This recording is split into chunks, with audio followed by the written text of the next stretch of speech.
Elle se tient effectivement en ce moment au rond-point Schuman. Alors vous voyez peut-être derrière moi ces hommes encagoulés qui tournent en rond. Ils symbolisent en fait le camp de Guantanamo, un camp que Barack Obama avait promis de fermer et ce n'est toujours pas le cas aujourd'hui. Alors ça, c'est une des revendications d'Amnesty International qui souhaiterait que l'Europe en profite pour rappeler ses obligations à Barack Obama et aux États-Unis. Alors j'ai à mes côtés la porte-parole d'Amnesty International.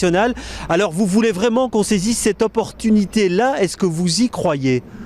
Bien sûr qu'on y croit, c'est-à-dire qu'on croit que les discussions qui vont avoir lieu entre l'Union européenne et les États-Unis demain sont un moment clé pour mettre les droits de l'homme au cœur de ces discussions.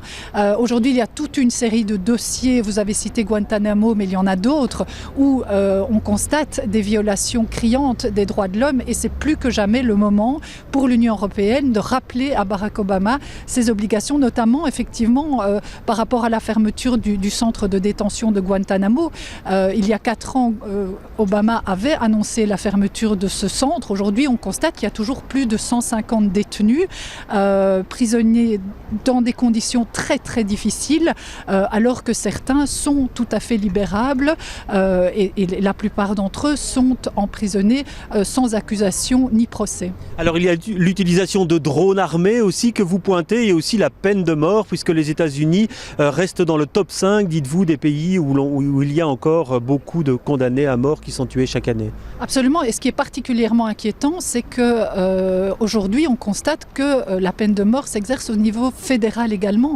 Suite aux attentats de Boston, on se rend compte que un des 2 frères qui est aujourd'hui détenu pourrait être passible de peine de mort s'il est reconnu coupable. Donc là, c'est vraiment des enjeux au niveau fédéral également, et c'est particulièrement inquiétant. Les drones, effectivement, un gros dossier inquiétant également, alors qu'on constate aujourd'hui, notamment dans une guerre comme au Pakistan, qu'il y a une utilisation massive de drones dans une complète obscurité, manque de transparence, et que c'est aujourd'hui extrêmement inquiétant de constater que des femmes et des enfants sont touchés par ces drones, par des attaques de drones armés qui sont des homicides tout à fait illégaux.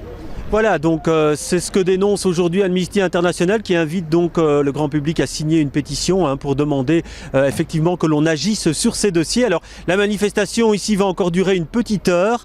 Le rond-point Schuman n'est pas encore fermé à l'heure qu'il est. On a vu des policiers installer des chevaux de frise et des barrières nadars. Mais en principe, en fait, ce rond-point ne devrait être fermé qu'en fin d'après-midi, voire après l'heure de pointe.